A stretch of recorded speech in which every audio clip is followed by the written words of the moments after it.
मैं एक अपना कर्तव्य को पूरा करने के लिए, अपना एक काम, मेरा एक पितृकर्म को पूरा करने के लिए मैं आश्रम से बाहर आया था। वो सब पूरा करते हुए मुझे फिर आश्रम लौटना था। तो आचार्य देव का आशीर्वाद से, उनकी इच्छा से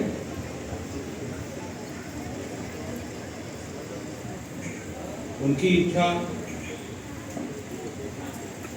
इसका मतलब हमारे प्रभु की इच्छा, ऐसा मैं समझता हूँ, आप सभी समझते हैं। उनकी इच्छा से, उनके आशीर्वाद से आज का ये कार्यक्रम, आज का ये माहौल बना है। और दूर दूर से, बिहार के सभी जगहों से इतने ठाकुर प्रेमी लोग, ठाकुर के सेवक लोग, माँ लोग, बच्चे लोग जो ठाकुर से प्रेम करते हैं, हम सब इकट्ठे हुए हैं। एक अभूतपूर्व एक समावेश है। पटना मंदिर में आज कितने दिनों के बाद ऐसा कार्यक्रम हो रहा है।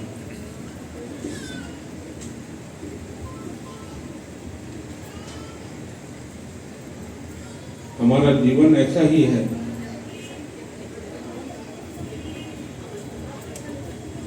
हम सब ठाकुर से प्रेम करते हैं और उसी प्रेम के लिए ही हम सब कुछ न्यौछावर करने को उतावले हैं, उत्सुक हैं। यही सत्य है। भूल चूक त्रुटियां सबके जीवन में आती जाती है। जैसे दिन के बाद रात, रात के बाद दिन, ऐसा होता ही है। सबके जीवन में है त्रुटि, विच्युति, भूल चूक सब होता है। इसके ये सब रहते हुए भी यही सत्य है कि ठाकुर ही हमारे जीवन के एकांत हैं, एक है, अद्वितीय है। उनके ऊपर मेरे जीवन में कोई नहीं है। मेरा मेरा अहंकार, ना मेरी प्रवृत्ति, ना मेरी कोई दुर्बलता, ना और कुछ। सबसे ऊपर ठाकुर है हमारे जीवन, प्रत्येक के जीवन में। यही सत्य है। तो आज का जो माहौल है, इसी से पता चलता है। क्या दरकार था इतने दूर दूर से लोग भागे हुए इकट्ठे हुए कुछ समय के लिए। यहाँ देवघर से आचार्य देव का आशीर्वाद लेकर कोई आ रहे हैं, तब हम लोग सब मिलेंगे, बातचीत करेंगे, फिर चले जाएंगे अपने अपने जगह पर। 1-1.5-2 घंटा कार्यक्रम के लिए इतने दूर से भागकर, ना जाने कल से भी कोई आए होंगे, सुबह से कोई आए होंगे, सब क्यों आए?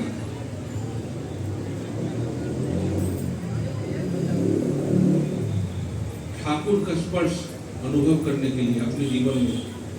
ठाकुर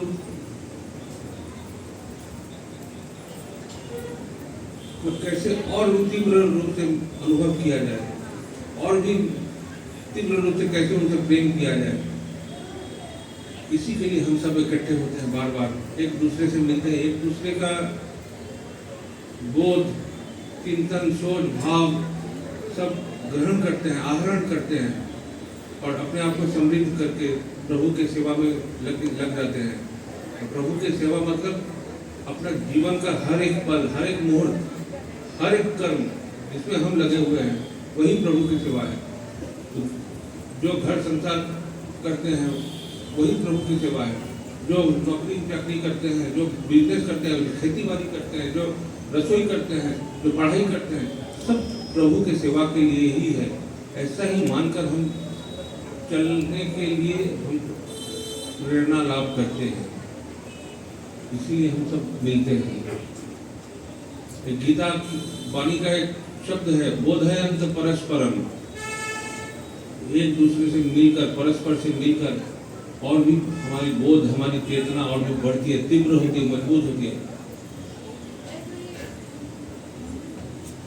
क्या बोध, क्या किस चेतना, क्या किस बोध? ठाकुर। सब कुछ ठाकुरमय है हमारा जीवन का। यही बोध हम और बार बार और भी तीव्र करते रहते हैं।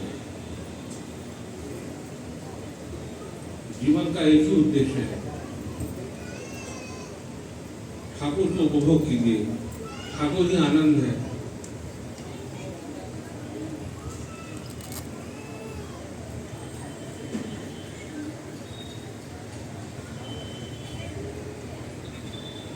मैं जिस कार्यक्रम के लिए निकला था, मैं अपनी अनुभूति की बात शेयर कर रहा हूँ। मेरे पितृदेव, जिन्हें आप सब परम पूज्यपाद श्री श्री दादा के रूप में जानते हैं, उनकी पार्थिव जो अवशेष विसर्जित करने के लिए, गंगा जी में विसर्जित करने के लिए मैं गया था।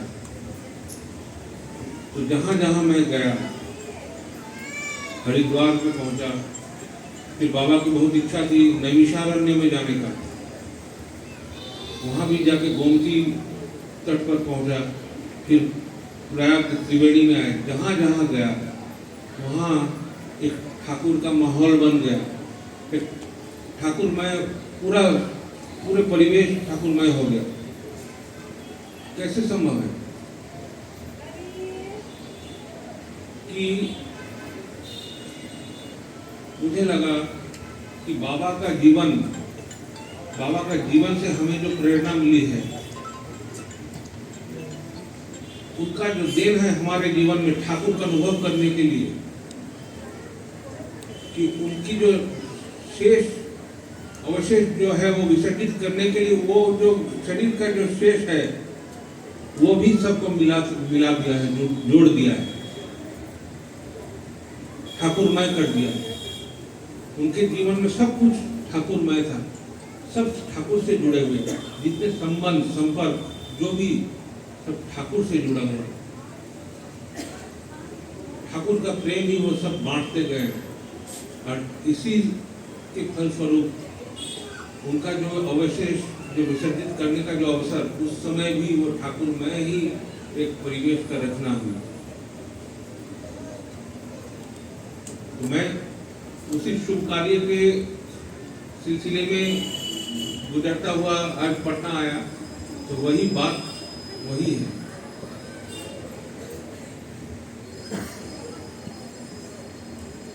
जो प्रेरणा, जो प्रेम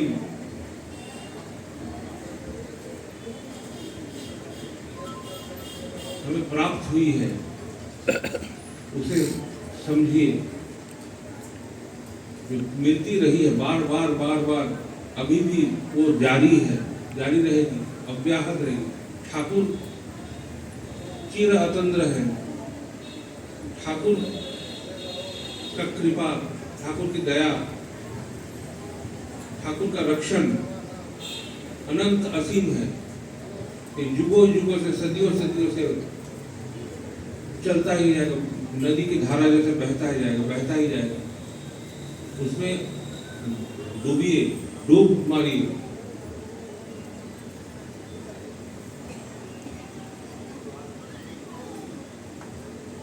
तो अवगाहन का जो सुख है उसे उपभोग कीजिए।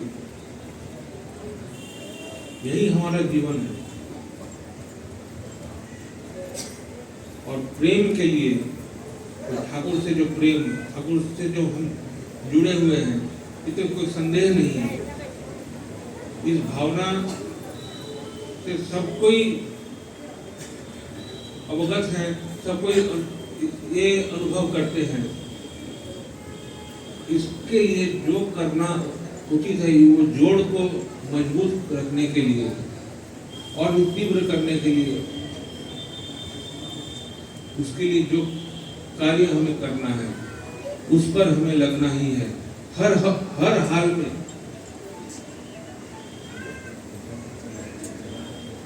मुझे जीवन लाभ किया है, तो जीवन कैसे बिताना चाहिए वो तो मेरा हाथ में है। मैं जन्म लिया हूँ, जन्म लेकर जितना दिन बचूंगा, जितना दिन रहूंगा, तो कैसे हम बचेंगे, कैसे हम बढ़ेंगे, क्या हम करेंगे, वो तो मुझ पर ही निर्भरशील है। तो वही बात है, हम ठाकुर जी को प्राप्त किए हैं। अब ठाकुर जी को कैसे अपने जीवन में, अपने हृदय में, अपने पूरे सत्ता में, पूरे अस्तित्व में कैसे हम संपूर्ण रूप से अधिष्ठित कर पाए, रख पाए अनंत काल के लिए, यही हमारी साधना है। और इसके लिए जो कर्म हम करते हैं, उसका उद्देश्य यही है। जो हम करते हैं, हम अपने लिए करते हैं, अपने अस्तित्व के लिए करते हैं, अपने जीवन वर्धन के लिए करते हैं, अपने ठाकुर से और भी तीव्र प्रेम करने के लिए, तीव्र अनुराग के लिए करते हैं। इस अनुभूति को सदा जागृत रखने के लिए करते हैं, जो भी करते हैं। और ये जजन, जाजम, इष्ट भीति वगैरह जो सब हमारे साधना का अंग है, ठाकुर का प्रदान किया हुआ, इसका पालन, परिपालन निष्ठा के साथ हम करते हैं। और ये परिपालन और भी तीव्रतर करने का प्रयास कैसे हम उत्पन्न कर सके, पैदा कर सके अपने लिए, अपने जीवन में, उसके लिए ही हम लोग सब ऐसे मिलते हैं। परस्पर की अनुभूतियां, परस्पर के एक्सपीरियंस, ये सब से हम अपने आप को और भी समृद्ध करते हैं, और भी हमारी साधना और भी जैसे तीव्र हो, हमारी अनुभूति और भी बढ़े, हमारा चलन और भी परिशुद्ध हो, जैसे कि हम ठाकुर को और भी हम बोध कर पाए अपने जीवन में, हर कण कण में। इसीलिए हमारा ये सब कर्म है, मिलते हैं। नहीं तो कष्ट कर क्यों आएगा भाई, आप बोलिए। अपना उपार्जन किया हुआ एक एक धन, ये कितना कीमती है, ये सब कोई जानता है। तो टिकट काट के इतना दूर भाग क्यों आएगा, फिर जाना है, फिर यहाँ पर आके पटना में आए, फिर कहाँ ठहरेंगे, कहाँ खाएंगे, ये सब चिंता है। ये सब पार करके एक घंटा, 1.5 घंटा, 2 घंटा के यहाँ पर बैठकी होगी, फिर जाना है। इसके लिए ये कष्ट क्यों करेगा, इसीलिए न करता है।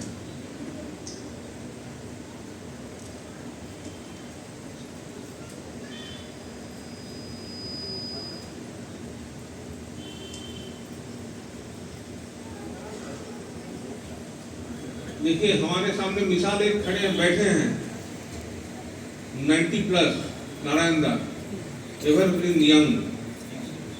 ये दृष्टांत है कि ठाकुर से प्रेम करने से क्या होता है। जरा, मृत्यु, भय सब वश में आ जाता है। प्रभु का कर्म ही जीवन बन जाता है। उनको तुष्ट करने की आकांक्षा, यही जीवन बन जाता है। नारायण दा को देखिए, अभी कोई कहेगा नारायण दा हमारे बाबा से भी उम्र में बड़े हैं।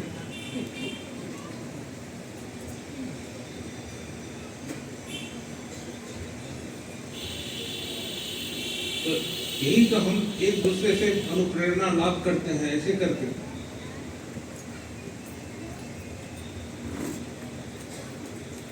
जो बुजुर्ग हैं, उनकी अनुभूति, उनका जो तजुर्बा है, उनका एक्सपीरियंस है, उससे जो कम उम्र के हैं वो उनकी अनुभव से अपने आप को मजबूत करते हैं। और जो यंग है, उनकी तीव्रता से, उनकी जोश से, जो बुजुर्ग लोग हैं, जिनका हो सकता है कि शरीर शिथिल पड़ जाता हो बीच बीच में, उनकी वो शिथिलता भी कम हो जाती है कि परस्पर से ऐसे हम लोग प्रेरणा लाभ करते हैं।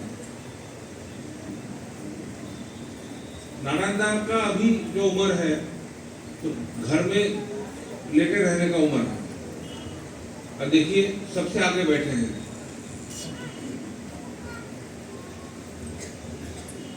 ठाकुर से प्रार्थना है कि नारायण दास और भी सालों साल ऐसे करके सामने बैठे रहे और हमको अनुप्रेरित करते रहे।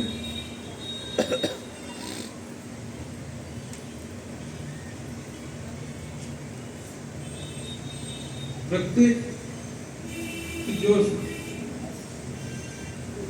ठाकुर से जुड़ा हुआ जो सब सुंदरता है प्रत्येक के जीवन में, जो अनुभूति है, वो सब आहरण कीजिए, ग्रहण कीजिए। दोष त्रुटि दर्शन करने से ये सब नहीं होगा, दोषारोप करने से नहीं होगा, निंदा करने से नहीं होगा। सुदर्शन बनिए। सुदर्शन बने जो सबका अच्छाई देख सकता है, वही प्रभु का अस्त्र है, सुदर्शन चक्र।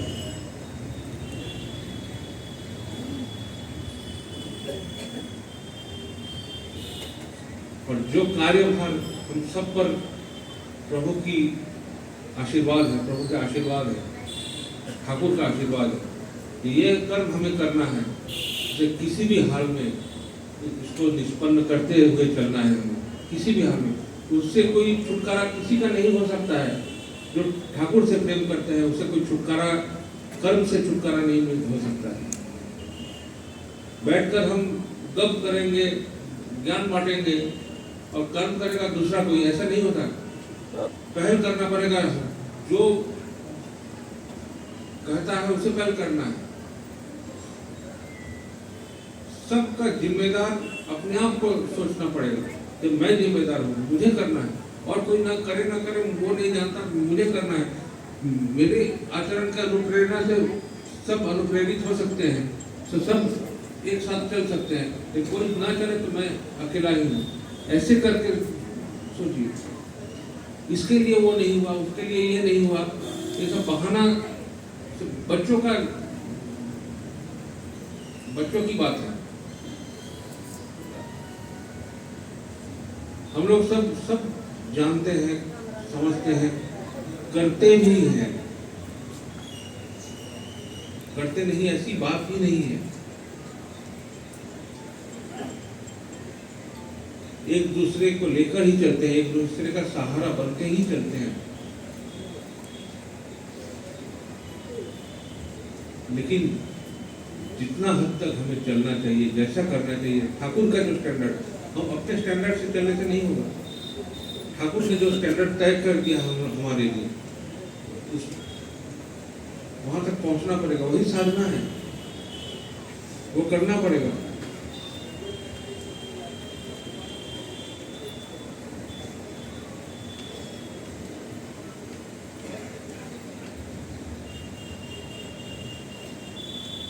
जब उनके दरबार में आए हैं, उनसे प्रेम किया है, उनका शरण में आया है, तो वो जो कहेंगे, वो जैसा कहेंगे, वही हमारा एकमात्र धर्म है, एकमात्र साधना है। इससे ऊपर मनगढ़ंत किसी भी भावना का कोई स्थान नहीं है। वो चाहते हैं बाएं जाओ तो बाएं ही जाना है, मन चाहता है नहीं कहीं घूम के बाएं जाए, ऐसे नहीं। जो वो पथ प्रदर्शित कर दिया उसी पथ पर चलना है, उसी तरह से चलना है, वो जैसे तय कर दिए। यही है चलन, यही है प्रेम, यही है साधना।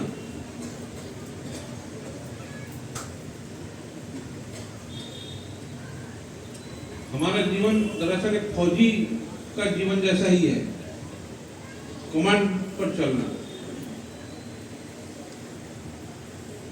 एक आदेश में चलना। जैसे हमारे आचार्य देव का आदेश होगा, इच्छा होगी, उसे पूरा करने के लिए तत्पर होइए हर हमेशा। हम नहीं जानते किसका अच्छा होगा, किसका बुरा होगा, किसे मेरा अच्छा होगा।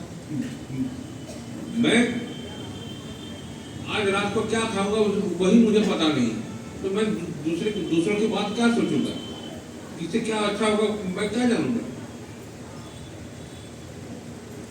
आज कुछ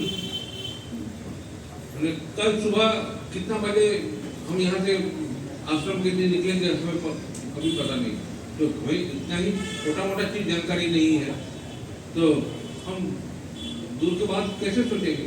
जो उनका इच्छा है, उनकी इच्छा है, वही पूरा कीजिए। तब वही पूरा करते करते ही बोध, चेतना ये सब मजबूत होता जाएगा, जागृत होगा, तब दूसरों के सहायक बन पाएंगे हम लोग सही मायने पर।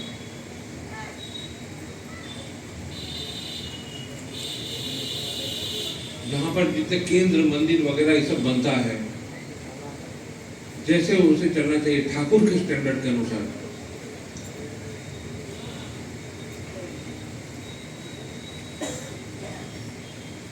वो वैसे ही चलना है, जैसे आचार्य देव चाहते हैं वैसे ही चलना है। जहाँ जिस कर्म में हमें उतरना पड़ेगा, उनका इच्छा है जो, वही उसी तरह से करना है। ये उपयोजना केंद्र सब जो बन रहा है, बहुत जगह बिहार में बहुत जगह उपयोजना केंद्र बने हैं और भी बन रहे हैं, बढ़ रहा है। एक बात मैं कह रहा हूँ कि उपयोजना केंद्र का जो कॉन्सेप्ट जब हमें दिया गया, उसका एक ही मूल कारण एक ही था, बिखरे हुए को सब समेटने के लिए ही उपयोजना केंद्र है।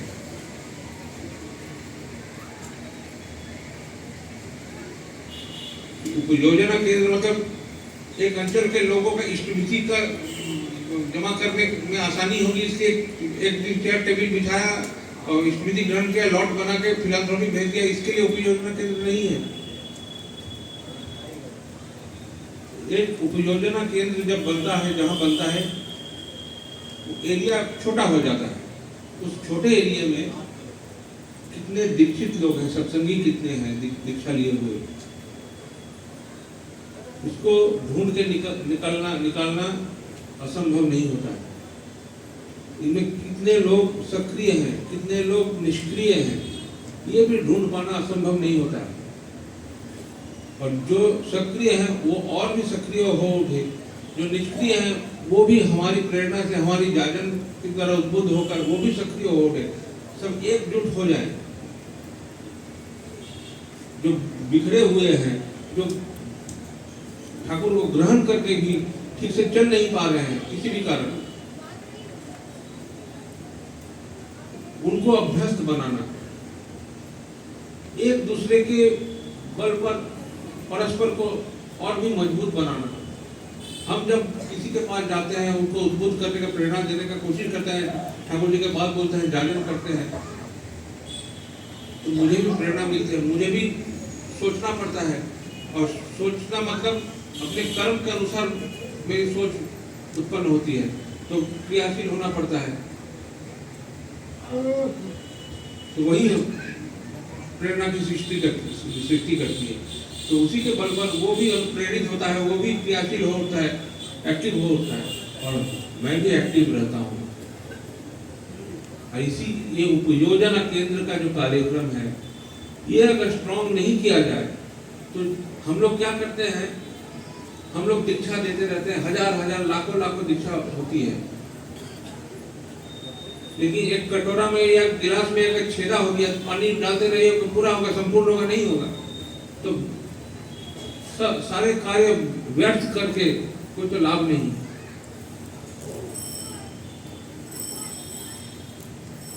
सबको जो ठाकुर से जुड़े हैं हमारे माध्यम से, हमारे परिवेश में है, सबको जोड़ के रखने का, समेट के ठाकुर के चरण में लगा के रखने का, ये जिम्मेदारी मेरी है।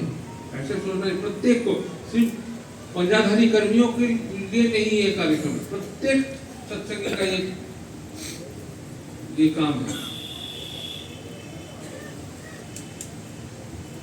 ऋत्विक लोग, अध्वर्यु लोग, जाजक लोग, प्रत्येक जो लोग कुछ न कुछ सक्रिय हैं, ठाकुर से जुड़े हुए हैं, प्रत्येक का कार्य है कि सभी को अपने परिवेश के, अपने आस पड़ोस के, अपने पहले अपने परिवार, अपने परिवेश, सभी वो जहाँ जितने दीक्षित लोग हैं, कौन कैसे हैं, कौन ठीक से चल रहा है, कौन स्मृति करते हैं, कौन किसका घर में ठाकुर का कम से कम एक आसन बनाया हुआ है कि नहीं, ठाकुर का परिवेश वो लोग प्रार्थना वगैरह सीखा है कि नहीं, सब खबर लेना, उनसे संपर्क स्थापित करना और संपर्क स्थापित करने के माध्यम से सबको उद्बुद्ध करने का कोशिश करना, प्रयास करना, इस प्रयास से ही फल निकलता है। ये हमारा बेसिक कार्यक्रम है। सब हमारी जो चलन है, हमारा जो चलन है ठाकुर के दिया हुआ, हमारा जो साधना है, जजन जाजन इष्ट विधि, हम लोग कहते हैं जब भाषण देते हैं, सत्संग वगैरह में बोलते हैं जजन जाजन इष्ट विधि करना है, तो जजन जाजन इष्ट विधि तो प्रतिदिन वहाँ कर लिए, तो जजन जाजन ये भी नित्य करना है।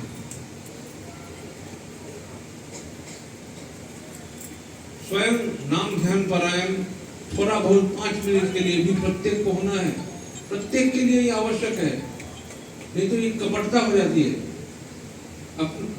ये हम वंचित करते हैं अपने आप को, जिसे कहा जाता है आत्म प्रवंचना, दूसरे को झांसा देना, धोखा देना नहीं, अपने आप को धोखा देना होता है। हम किस लिए ठाकुर के पास आए? जीवन वर्धन के लिए, अपने अस्तित्व के लिए, अपने जीवन को बरकरार रखने के लिए, वर्धन को और भी वर्धनशील होने के लिए। तो अगर धोखेधारी अपने आप से धोखा करे, अपनी आत्मा से धोखा करे, तो वो कैसे संभव होगा? नहीं होगा। ये सहज सत्य है। जितना ही इससे हम मुंह मोड़ के चले अपने अभ्यास के कारण, तो फल तो पीछा नहीं छोड़ने वाला है। जैसे करेंगे वैसे ही भरेंगे। तो इसीलिए हम लोग सब ये जो कार्यक्रम हमें दिया जाता है, करने को कहा जाता है, आशीर्वाद मिलता है, वो सब संपूर्ण काय मनोवाक्य से करना है। पहले स्वयं पहल करना है। साधना प्रथमतः पर्सनल है। उस पर्सनल जो हमारी जो व्यक्तिगत साधना है, उसके अनुप्रेरणा से, उसका प्रभाव से लोग उद्बुद्ध होते हैं। तब जाके बनता है सामूहिक साधना, संवेद साधना। लेकिन प्रत्येक के लिए वो इंडिविजुअल एक व्यक्तिगत है।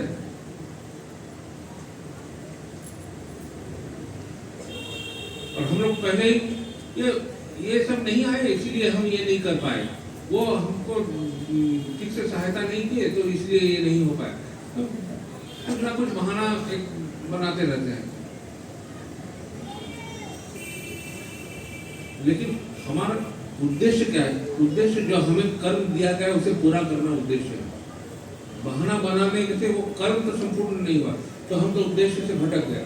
किसी भी छल बल कौशल से जिस उद्देश्य को पूरा करना, यही मेरा धर्म है, यही मेरी साधना है, ये हम भूल गए।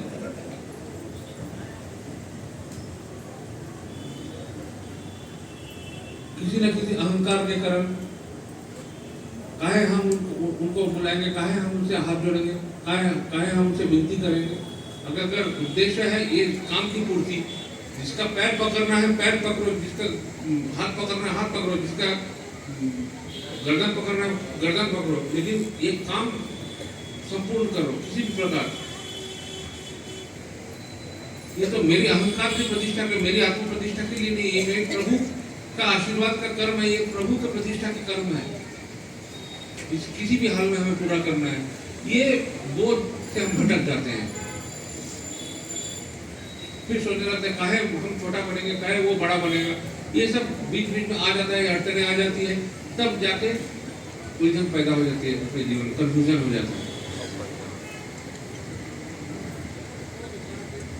अरे भाई सब तो अपने हैं।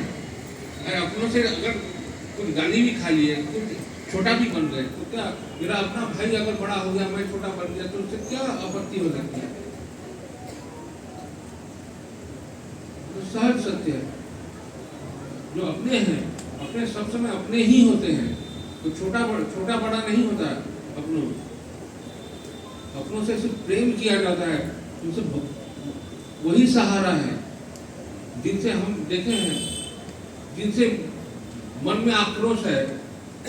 अचानक एक दिन ऐसा आएगा कि वो अयाचित रूप से आके ऐसे विपदा के दिन मेरा सहारा बने, तब हम ही लज्जित हो जाते हैं। ये कोई पराया नहीं होता है। किसी से द्वेष रखना, द्वंद्व उत्पन्न करना, ये हमारा स्वभाव नहीं बनना चाहिए, और यही हमें रोकता है। ये अगर हट जाए तो किसी से किसी का कोई भेद नहीं है, सब तो प्रेमी है। जैसे हजारों हजारों गोपियां थे, एक कृष्ण के प्रेमी, उनमें कभी भी टकराव, ईर्षा, कभी ये सब कहानी कभी सुनने को मिला है? कभी भी नहीं मिलता है। ये सब से सीख लेना चाहिए। हम तो प्रेमी एक ही के हैं, ठाकुर के। हमारा उद्देश्य, चरण, सब कुछ, पद, पाथेय सब ठाकुर हैं। तो उनके प्रेमी हैं, उनके अनुयायी हैं, उनके भक्त हैं, उनके अनुरागी हैं, जो भी हैं, हम सब एकाकार हैं। वो एक है, एक अद्वितीय है। और हम सब जब एकाकार नहीं बनते तो एक से कैसे जुड़ेंगे, एक से कैसे मिलेंगे?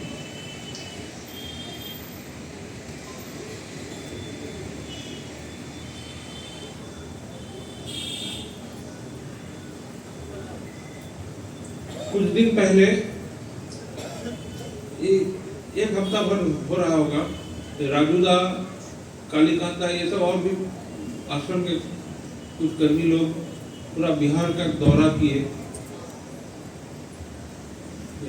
आश्रम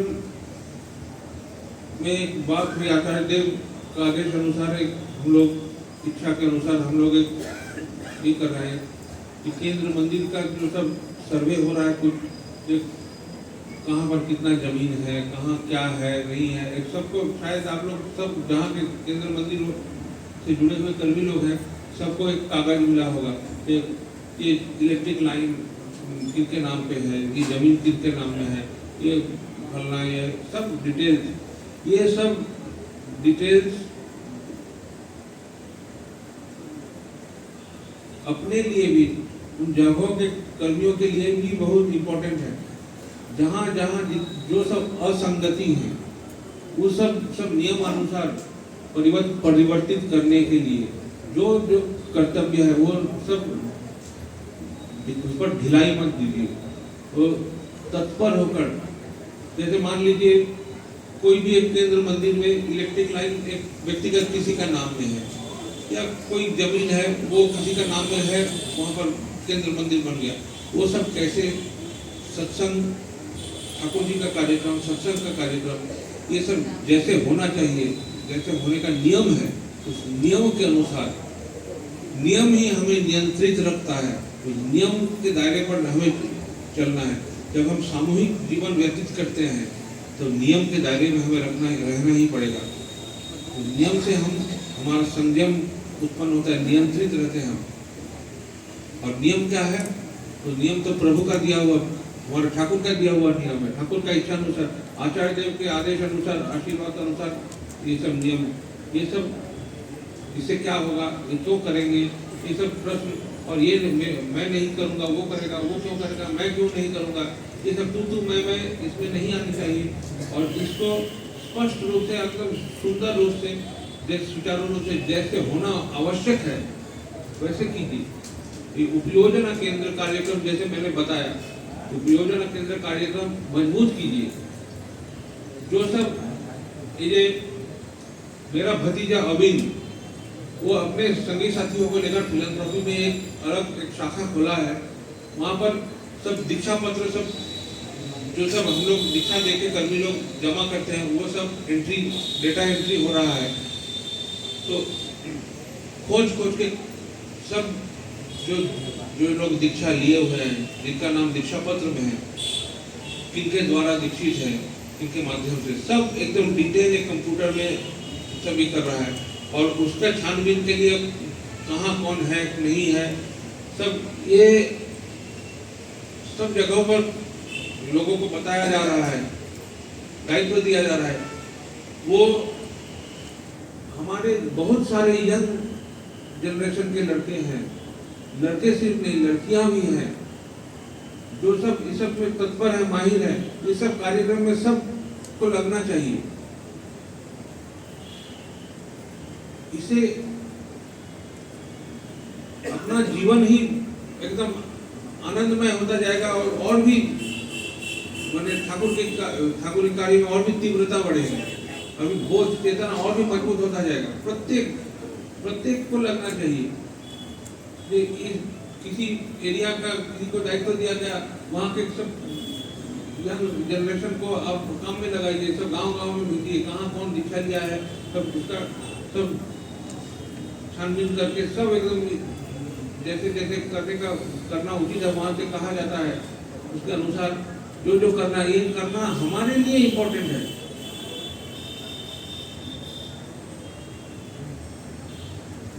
हमारे जितने अपने हैं सबको समेटकर एकजुट करना, इसी में संहति लाती है शक्ति, शक्ति लाती है संवर्धना। ठाकुर ने कहा है जितना हम संहत होंगे, और संगत होने का उपाय ही है ठाकुर के चरण में, ठाकुर के शरण में, ठाकुर के कर्म में, उसके अनुसार ही सबको संगत होना है।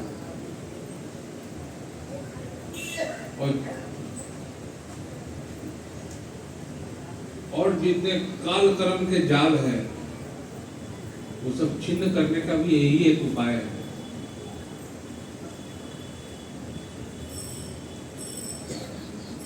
जो कार्यक्रम में जो हिस्सा ले सके, भाग ले सके, आप लोग सब दायित्व लीजिए, दायित्व लेकर उसको निष्पादित कीजिए, लोगों को लगाइए। यंग जनरेशन, बिहार के जो यंग जनरेशन हम देखते हैं, आश्रम में जाते हैं तो लड़के लड़कियां सब एकदम तत्पर हैं।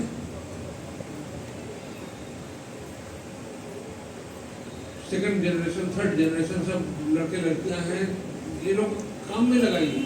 यही लोग तो आगामी के कर्मी हैं। जो लड़कियां हैं वो उनके गर्भ में जो संतान पैदा होगा वही आगामी के कर्मी है, वही ठाकुर का पीढ़ी दर पीढ़ी बढ़ाते जाएंगे।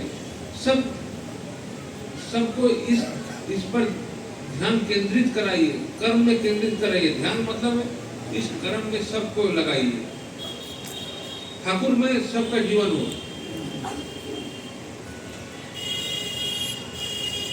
प्रत्येक जगह सबको अवसर दीजिए, प्रत्येक को कार्यभार सौंपिए, तुम ये करो, तुम वो करो। एक मान लीजिए कोई एक मंदिर है, वहां पर जो भी यहाँ पर कहाँ पर तकिया रखा हुआ है वो भी एक आदमी जानता है, कहाँ पर चाबी है वो भी एक आदमी जानता है, रसोई घर पर क्या बनेगा वो भी एक आदमी जानता है। ऐसे मत कीजिए, कितने लोग हैं, सबको दायित्व दीजिए, दायित्व सौंपिए, सौंप कर उपभोग कीजिए, सबका काम कर्म देखिए, सबको गाइड कीजिए। यही जीवन है हमारा। प्रत्येक को बड़ा बनाइए, दायित्वशील नहीं बनेगा तो बड़ा कैसे होगा, वृद्धि कैसे होगी।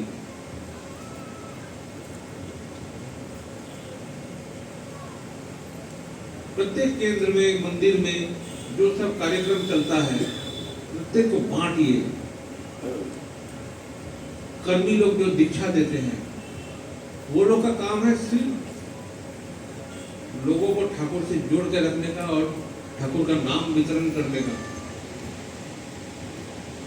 इसमें तत्पर होने से फिर ये मंदिर का काम, फलना का काम, उसका वो सब देखने ध्यान देने का समय कहाँ है। ये सब तो दूसरे लोग करेंगे। कर्मी लोग को चाहिए ऑब्जर्वर बनकर सबको नजर रखना, सबको गाइड करना और सब फ्री होते हुए इस कार्य में मगन हो जाना। जगह जगह घूमना, प्रेरणा देना, लोगों से मिलना। ऐसे करने से उनकी एक एक पैर जहाँ पड़ेगा वहाँ जो है भक्त पद्मपाद का एक एक कदम पर एक कमल फूल खिलेगा।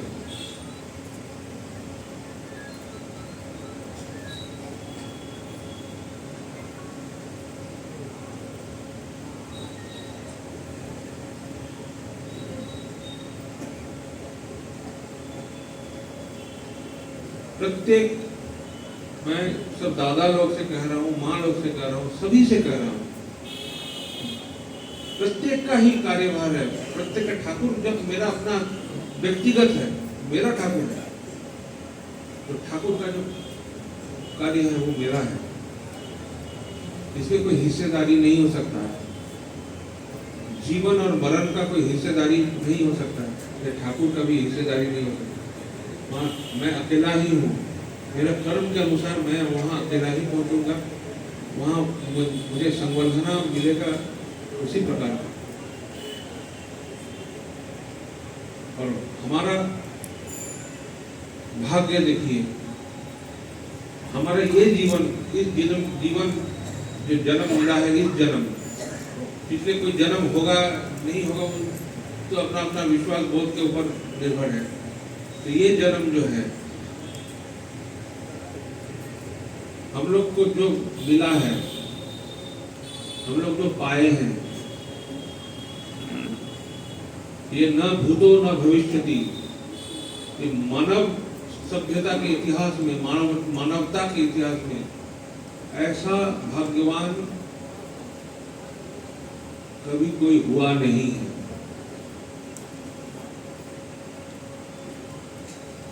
हम लोग को पथ मिला, पाथेय मिला, गंतव्य मिला, पथ चलने का जो कष्ट लाघव करने का जो रसद वो मिलता रहा है। और क्या मिलने वाला है भाई?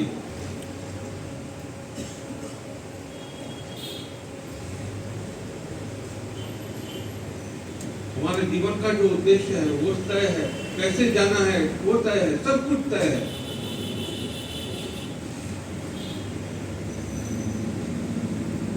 ऐसा भाग्य किसी का न कभी हुआ है, न शायद किसी का कभी होगा, जो हमें मिला है।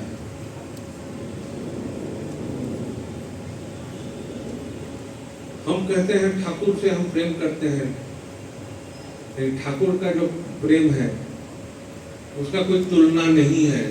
कोई माने जहां हमारी सोच, वाक सब स्तब्ध हो जाता है, उसका भी कितना दूर है उसका प्रेम, उसका वो नापने वाला कोई पैदा ही नहीं हुआ, उत्पन्न हो ही नहीं सकता। मैं सोचता रहता हूँ कि सबसे तीव्र जो आकर्षण है इंसान का होता है माँ का अपने संतान के प्रति आकर्षण। तो मैं समझता हूँ, सोचता हूँ, ये मेरा छोटा सा बोध का छोटी सी विचार है। सब माँओं का जो अपने संतानों के प्रति, दुनिया के जितने माँ अब तक पैदा हुए हैं, जितना संतान पैदा हुई है, सब माँओं का अपने संतानों के प्रति जो लगाव है, प्रेम है, वो सब जोड़ के भी सब एकाकार कर दिया जाए तो भी ठाकुर का प्रेम के आगे वो कुछ नहीं है। ये मेरे अनुभव नहीं है, आप सबका, हम सब का अनुभव है ऐसा। ऐसी दया, ऐसी क्षमा, ऐसा अवसर प्रदान कभी ना कोई किसी को मिला है।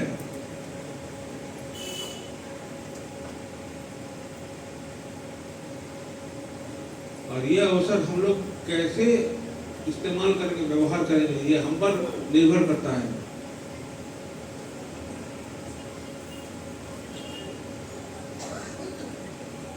जहां आंख खुले वही सवेरा है, तो आंख खुला रखिए, जागृत रहिए, जो करना है उस कर्तव्य को निष्पादित कीजिए, सबको लेके चलिए, किसी का त्याग मत कीजिए। मैं अपने जीवन में मुझे ऐसे ऐसे लोगों का संग सानिध्य करने का सौभाग्य मुझे प्राप्त हुआ है। मैं अपने पिताजी को देखा हूँ, मैं अपने दादाजी को देखा हूँ, वो कभी भी किसी को त्याग नहीं किया उन्होंने, किसी का दोष दर्शन नहीं किया, किसी को धुतकारा नहीं, सबको अवसर दिया, सबको बड़ा होने का अवसर दिया था, सबको प्रेम दिया उन्होंने। क्या प्रेम क्या है? ठाकुर का प्रेम। सबको वो माने उनमें जितना ठाकुर बसे हैं वो सबको समान भाव के बांटते गए। और ठाकुर जो क्या है, जितना भी बांटो वो भरे जाएंगे, वो खाली नहीं होंगे।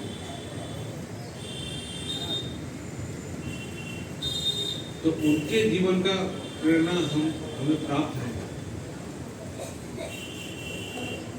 हमारे सामने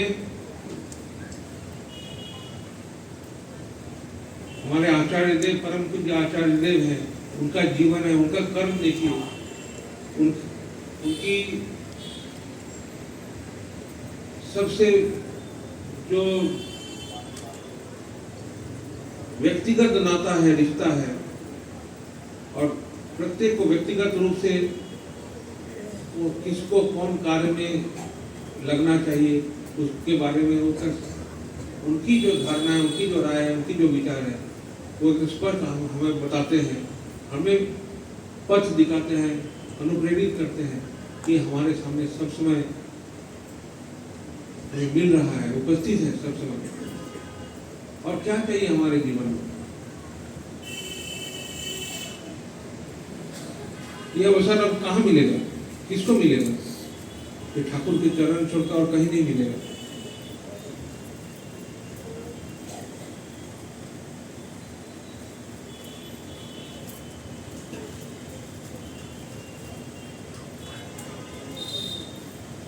जहां जितने असमाप्त कार्य हैं,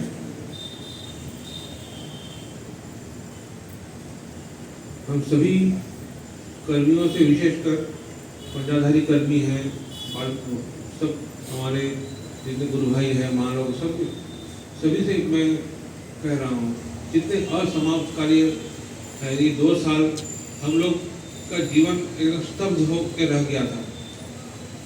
सही मायने में स्तब्ध नहीं हुआ था, हम लोग फिर भी किसी न किसी छल बहाने कौशल से एक दूसरे से जुड़ने का प्रयास, जिसके बीच भी कि वर्चुअली एक दूसरे से जुड़े, वो भी एक अलग कार्यक्रम था, वो भी एक अलग सा आनंद, वो भी हम उपभोग किया।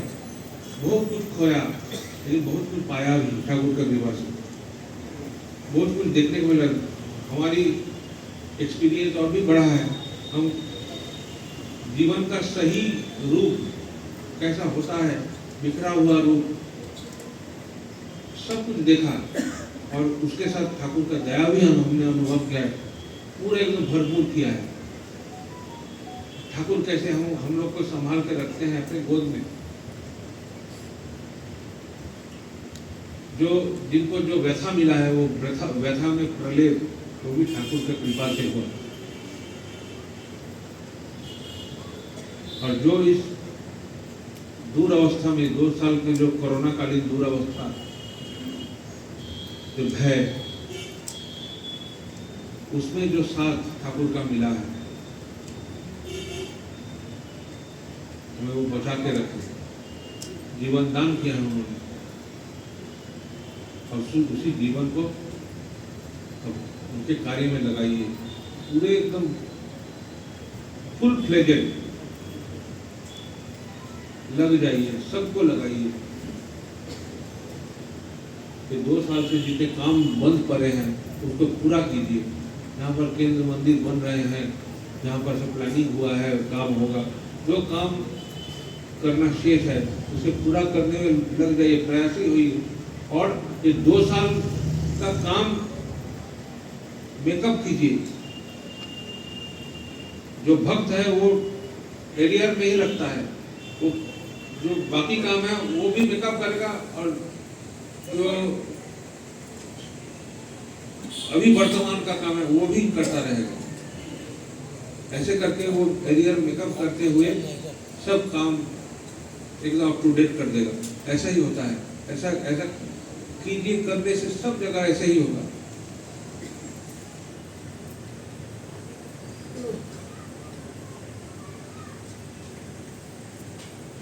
विश्वास रखिए और प्रत्यय से लगिए।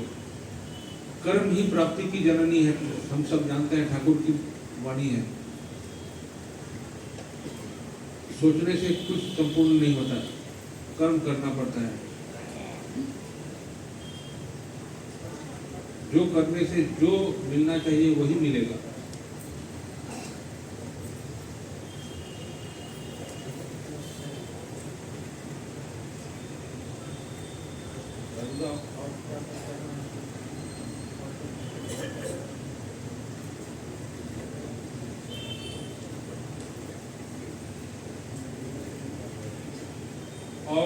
और एक बात है, राजूदा बोल रहे हैं, ये मेरे दिमाग से निकल गया, उपयोजना केंद्र में, एक उपयोजना केंद्र मानिए, एक उपयोजना केंद्र में हम लोग एक कार्य प्रगति हम लोग नापते हैं, हम लोग कितना हद तक आगे बढ़े हैं। तो जो लोग स्मृति जमा देने आते हैं वो देखकर हमको पता चलता है कि यहाँ जनवरी में इतने लोग दिए थे, फरवरी में कम हुए कि नहीं, बढ़े हैं कि नहीं, मार्च में, ऐसे करके ग्राफ हम लोग देखते हैं, बढ़ोतरी का ये देखते हैं, ग्राफ देखते हैं। तो ये जो स्टैटिस्टिक्स है इसे मेंटेन करना जरूरी है और ये बढ़ते रहना है।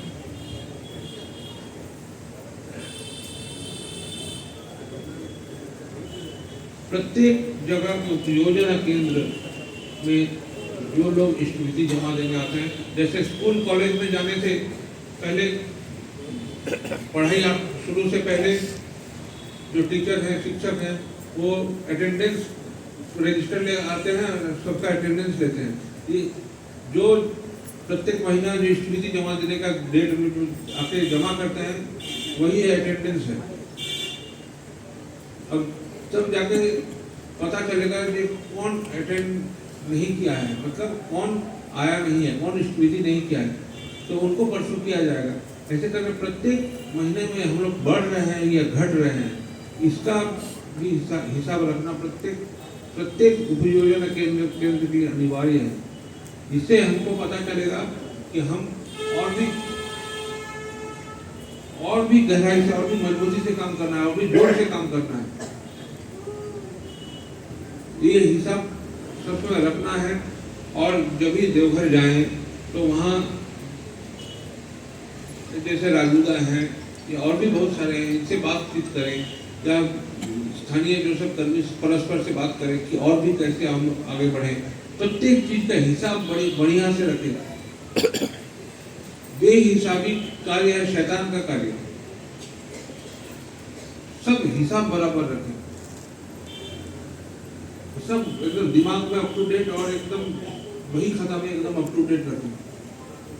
वही खाता मतलब आजकल तो बहुत लोग कंप्यूटर इस्तेमाल करते हैं, जो भी जैसे भी हो, जिस प्रकार से हो, ये काम ठीक से होना चाहिए, यही तात्पर्य। प्रत्येक काम सुचारू रूप से, सुष्ट रूप से और एकदम हिसाब बराबर मेंटेन होना चाहिए। और तब जाके हमारी प्रगति क्या हुई है, प्रोग्रेस क्या हुई है, तब पता चलेगा। नहीं तो अंधेरे में गोली दागने से कहाँ लगेगा, कोई ये नहीं। तो दिशा एक तो चाहिए हमको, जब हम आगे कितना बड़े हैं वो एक हिसाब चाहिए, तब जाके काम में और भी जोर लगा सकेंगे। अपना चलन को, अपने आचरण को शिथिल मत कीजिए। प्रत्येक हम जो यहाँ पर आए हैं, मैं उनसे कह रहा हूँ, उनके माध्यम से और जो लोग नहीं आए हैं उनसे मैं कह रहा हूँ, शायद ये कोई लाइव भी हो रहा होगा, तो जो दूर से भी मोबाइल वगैरह में सुन रहे हैं उनसे भी कह रहा हूँ, अपना जो व्यक्तिगत आचरण है, अपना व्यक्तिगत चलन, व्यक्तिगत साधन है, वो सबसे इम्पोर्टेंट है, उससे परे कुछ नहीं है। यजनशील बनिए, अपना गृह को, अपने परिवार को इष्टमुखी करिए, अपने आस पड़ोस को उस पर ध्यान दीजिए, उनको इष्टमुखी बनाइए। ऐसे करके एक से एक जुड़ के, जो प्रत्येक से जुड़े हुए जो लोग हैं, सब ऐसे सोचे, मुझसे जो जुड़ा हुआ है प्रत्येक को मैं ठाकुर का स्पर्श कैसे प्रदान कर सकूं। ठाकुर जैसे चरण, जिस चरण में चलने के लिए हमें कहा है, उस चरण को कैसे उन्हें अपनाने कहूँ और उस आचरण में अभ्यस्त बनाऊं। ये सोच रखना है और उसका मूल है अपना स्वयं का यजन, अकपट होकर, बिना कपटता के। ये कोई दिखावे के लिए किसी को दिखाया, मैं कितना नाम ध्यान करता हूँ, मैं कितना ये करता हूँ, ये दिखावे का चीज नहीं है, ये संपूर्ण व्यक्तिगत है।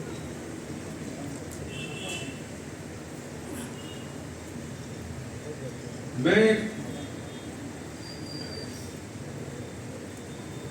अपनी एक्सपीरियंस की बात बता रहा हूँ। मैं अपने पिताजी को, मेरे बाबा को,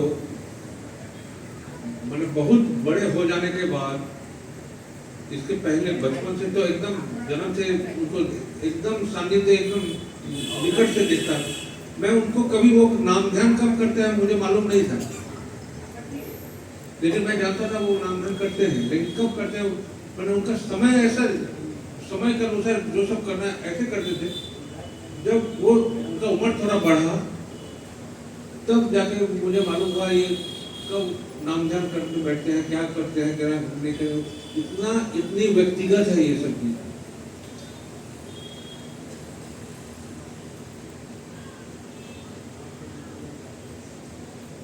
और यहाँ इस समय इस व्यक्तिगत चीज में जब हम दूसरों को शामिल कर देता, वो छलना हो गया, कपटता हो गया, दिखावा हो गया, और उसमें ठाकुर नहीं बचा। वहां भी आत्म प्रतिष्ठा ही छुपा हुआ है। तब ये कार्य कभी भी सिद्ध नहीं हो सकता। वहां एकदम सिर्फ मैं और मेरा प्रभु, और कोई नहीं है, और उसका असर मुझसे जुड़ा हुआ जो है उस पर, उसको प्रभावित करता है। तब जाके मेरा परिवार, मेरे पत्नी, मेरे परिवार, मेरे भाई बहन जो भी हैं, उन पर असर पड़ता है। घर में बैठकर कम से कम एक समय सब एकजुट होकर प्रार्थना करना उचित है, ठाकुर जी का वाणी पाठ करना उचित है, पारिवारिक सत्संग वगैरह ये सब करने का प्रयास करना उचित। ठाकुर प्रत्येक कर्मी एवं प्रत्येक के घर में ठाकुर का आसन सुंदर रूप से, एकदम सुंदर रूप से रखना चाहिए। यहाँ मेरा प्रभु का ऐसा ही रखना चाहिए। सब देखकर उनका घर में ठाकुर का देख कर मन भर गया। एक कहानी बताता हूँ छोटा सा, मेरा बचपन में सुना हुआ घटना है। बोर्दा ठाकुरबाड़ी में नाट्य मंडल में बैठते थे, तो कोई एक आश्रमवासी था, आश्रमिक था, उनका चलन सही नहीं था, और सब मैंने उनका चलन से सबका ही मैंने गुस्सा आता था कि ये आश्रम में रहने लायक नहीं है। सबको ही परेशान करता किसी ना किसी प्रकार से, ऐसे टाइप का आदमी था। तो एक दिन उसी चर्चा हो रहा था नाट्य मंडल में, तो सब कोई आके कंप्लेन, हाँ बोर्दा ये तो ऐसा है, वो एकदम रहने लायक नहीं है यहाँ, वो ये गलत काम करता है, वो गलत काम करता है, वो गलत काम करता है। तो बोर्दा सुनते गए सब चुपचाप। फिर जब घर जाने का समय हुआ, वहाँ पर नाट्य मंडल से उठे, ठाकुर प्रणाम करके, बड़मा प्रणाम करके अपना चौथी बाबा ने अपना घर की ओर चढ़ दिया। तो जाते समय वो चलते चलते जिसके बारे में इतना सब शिकायत, उनका घर में पहुंच गया। उनका घर में पहुंच के दरवाजा से खोल के एकदम रुक गए और रोक के बोले, जो ठाकुर को इतना सुंदर रख सकता है उसका सब अपराध माफ।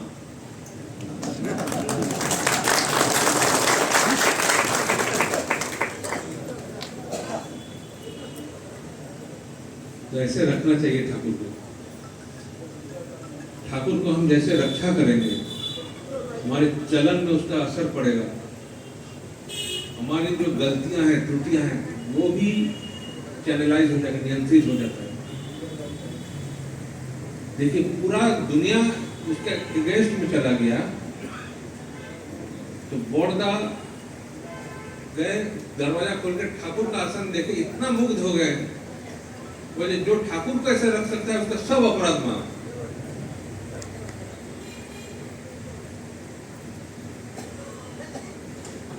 तो ऐसा ठाकुर को अपने जीवन में रक्षा कीजिए, अपने घर में, अपनों के जीवन में, प्रत्येक के जीवन में ठाकुर को प्रवेश कराइए। और ठाकुर का जो अधिष्ठान जहां पर है अपने हृदय में, वो एकदम मलिनता विहीन कीजिए, निर्मल कीजिए। और निर्मलता के लिए एक ही उपाय है, वो ठाकुर एवं ठाकुर जैसे कहते हैं, चाहते हैं, उसके अनुसार चलो।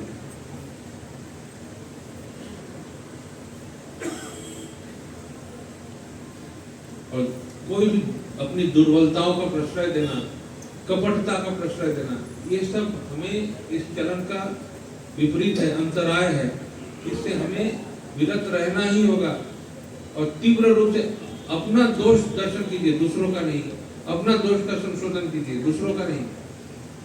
जो करना अपना कीजिए, दूसरों के लिए प्रेम और सहारा और अवसर देना। और हम समय समय पर उल्टा करते हैं, उसी का असर हमारे जीवन में पड़ जाता है, विच्छेद होता है, फिर मिलन भी होता है ठाकुर के कृपा से, क्योंकि हम ठाकुर से इतना तीव्रता से जुड़े हुए हैं। ठाकुर ही सब मिलता को साफ कर देते हैं। ये ठाकुर को किसी भी हाल में अपने जीवन में विजयी बनाइए, सबसे ऊपर रखिए। यही हमारे जीवन की सार्थकता एकमात्र उपाय है, जीवन को परिपूर्ण करने का एकमात्र उपाय है। मरण के ऊपर जीवन को स्थापित करने का एकमात्र यही उपाय है। मरण सबको आएगा एक दिन, ये शरीर का मरण। तो मैं ऐसा कुछ करूं जैसे मेरा प्रभु निरंतर किसी न किसी रूप में मेरे बोध, चेतना, सब कुछ समेट कर और भी जितना मैं फैल सकूं, प्रभु को लेकर सब में प्रवेश कर सकूं, उतना ही मैं जिंदा रहूंगा। मेरे संतान अगर इष्टमय होगा, उसके संतान भी वैसा होगा, उसके संतान वैसे, तो मैं जीवंत ही रहूंगा।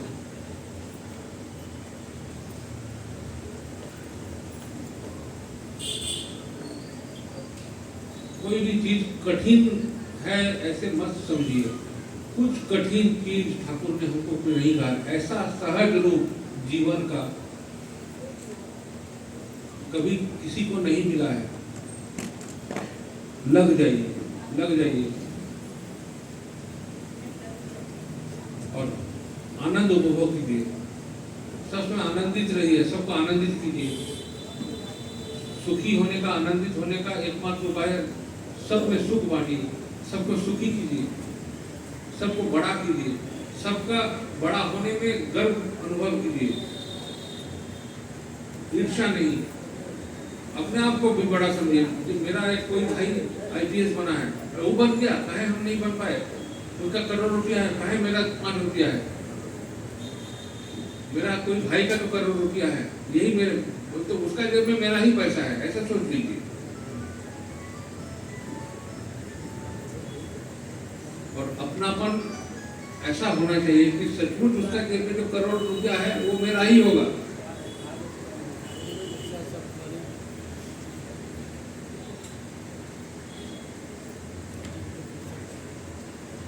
कितना असाध्य साधन होता है ठाकुर की कृपा से, हम सोच भी नहीं सकते हैं। सब जगह, सब अवस्था में, सब का ये अनुभूति है, उसको अनुभव कीजिए और भी तीव्र बनिए साधना में, कर्म साधना में।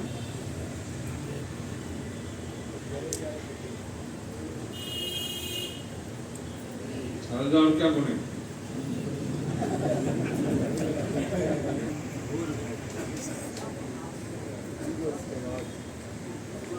ये जो मंदिर सब है, मंदिर सब है मिलन स्थल।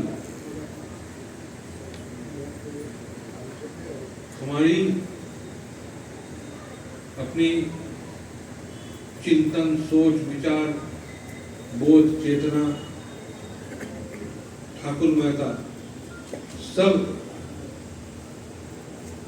संगत करके सभी का एक संगत रूप से ऐसे संवेद साधना का जो एक शक्ति है, वो शक्ति उत्पन्न करने का स्थल है ये सब।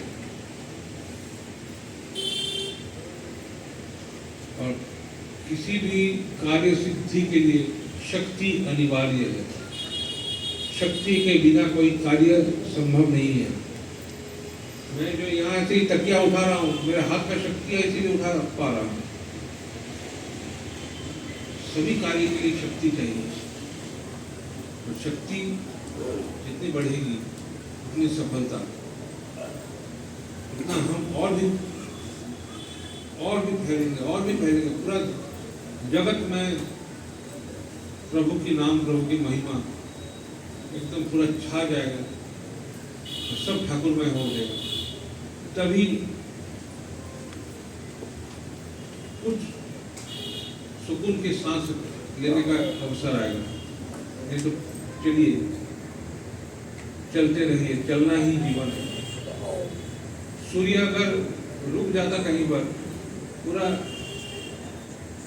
ये धरती का अस्तित्व नहीं रहता। सूर्य सब कुछ चलता ही जाता है, और ये धरती भी उसको प्रदक्षिण करके चलती रहती है। उसी में जीवन बना रहता है, सब बैलेंस में रहता है। तो चलते रहिए, चलना ही जीवन है।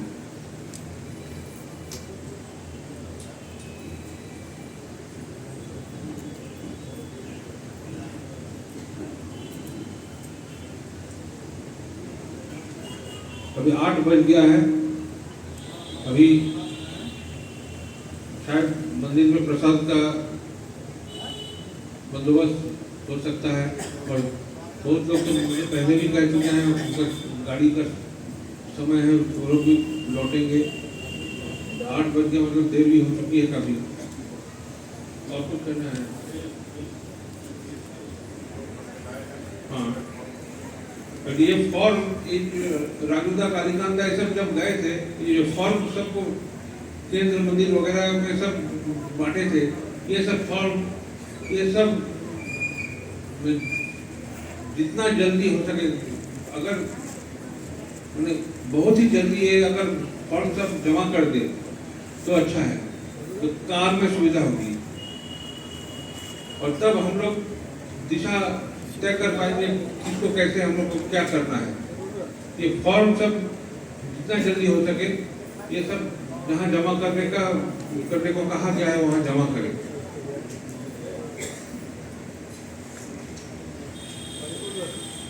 और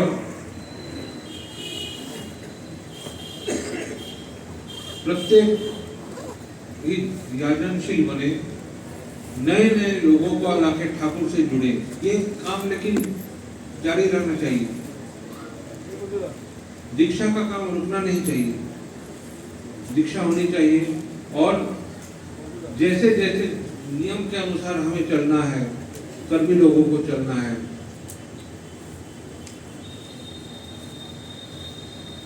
दायित्व लेकर और तत्परता से काम में लगे रहना है, और सबको लगा कर रखना है।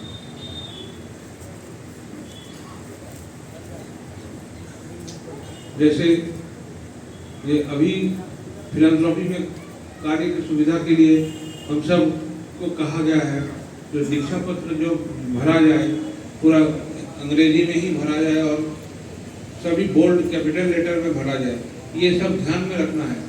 हम लोग अनेक समय स्वयं ही भरते हैं, कर्मी लोग, अनेक समय हमारे जो सहकर्मी है, सहकारी हैं, वो लोग भर देते हैं। उन लोगों को भी उसकी जानकारी होनी चाहिए। जो जैसे करने को कहा जाता है वो समझकर उसका परिपालन ठीक से किया जाए। सब कार्य ऐसे करके सुंदर रूप से, सुचारू रूप से, सही ढंग से करने में प्रयासी बने सब कोई, और अपनी त्रुटि को कभी भी नजरअंदाज न करें, माफ न करें। छोड़ दिए, आज इस बार के लिए माफ कर दीजिए, इस बार के लिए छोड़ दीजिए, ये सब नहीं। अपना त्रुटि के लिए अपने आप को शासन करें, दूसरे को क्यों शासन करें। ये जो प्रायश्चित का जो विधान है, दरअसल ये अपने आप को शासन करना है, अपने आप को पनिशमेंट देना है। प्रायश्चित करना कोई ऐसे नहीं कि तुम 12 दिन का व्रत करो, 3 दिन का 4 दिन का व्रत करो, कोई पनिशमेंट मिल जाए, ऐसी बात नहीं। पनिशमेंट स्वयं को देना चाहिए। प्रायश्चित इसी को कहता है। जब तक चित्त की मलिनता, मन की मलिनता दूर नहीं हो जाती, ग्लानि कम नहीं हो जाती, लाघव नहीं हो जाती, तब तक प्रायश्चित का कोई मतलब ही नहीं है किसी भी कारण। अपने आप को दूसरे को दोषारोप करने से पहले त्रुटि का स्वीकार कीजिए और स्वयं को अब शासन कीजिए, तब आपकी प्रतिष्ठा और भी बढ़ेगी। नहीं तो कोई भी हम लुका छुपी का खेल खेलते हैं तो इतने लोगों की दृष्टि में हम लोग रहते हैं। ठाकुर का जगत का एक ऐसा ही अनोखा है कि हम सब एक दूसरे के नजर के सामने ही रहते हैं। ये प्रत्येक की खूबियां, कमियां, सब कोई त्रुटियां, सभी को मालूम है, लेकिन हम लोग ठाकुर से इतना प्रेम करते हैं, ये सब का चर्चा नहीं करते हैं ज्यादातर। तो दूसरे कोई मेरे बारे में कोई अगर गलत कुछ सोचे, इसके पहले मैं ही स्वीकार करूं, मैं ही अपने आप को पनिश करूं। यही उचित है सबके लिए, हम सब के लिए। तब सम्मान और भी बढ़ता है। हाँ, ये इसमें इतना तो वीरता है कि ये अपना त्रुटि को स्वीकार करता है, इसमें कोई दुर्बलता की कोई स्थान नहीं है। ये सबसे बड़ी बात, इसका मन में कोई दुर्बलता नहीं है। त्रुटि सभी से होती है।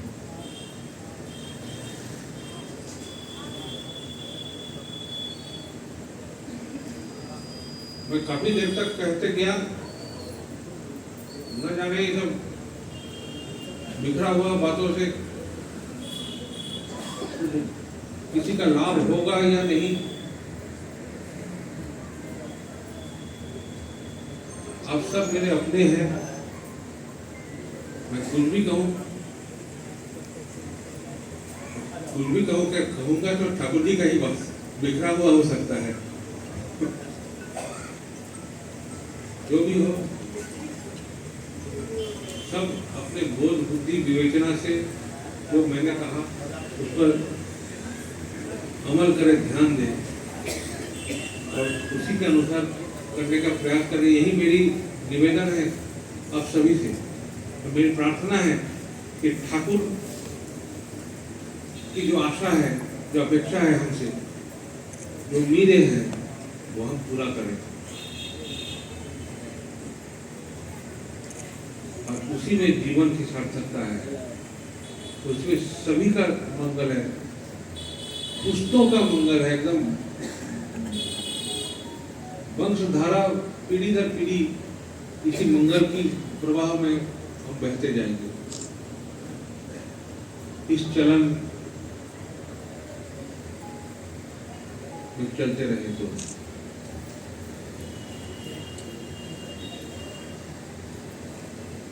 तो आज यही शेष है। अब बहुत सारे बुजुर्ग लोग हैं, उनका भी विश्राम का वक्त हो गया है। नालंदा ये सामने इतना कष्ट करके जमीन पर बैठे हुए हैं, मेरा मन बहुत खिचखिच कर रहा है देखकर। और भी बहुत सारे बड़े बुजुर्ग लोग हैं, और बहुत दूर जाना है, बहुत सारे लोगों को बहुत दूर जाना है। सब सावधानी से जाएं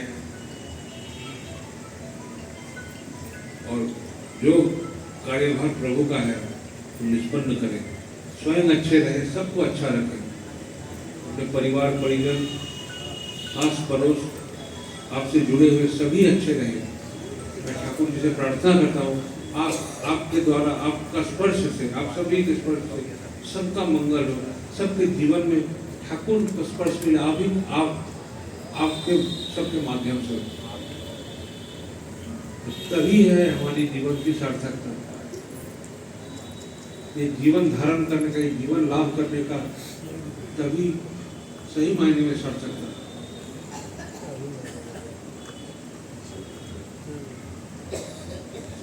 सभी को मेरा जय गुरु, श्रद्धा प्रीति प्रेम सब आप ग्रहण करें।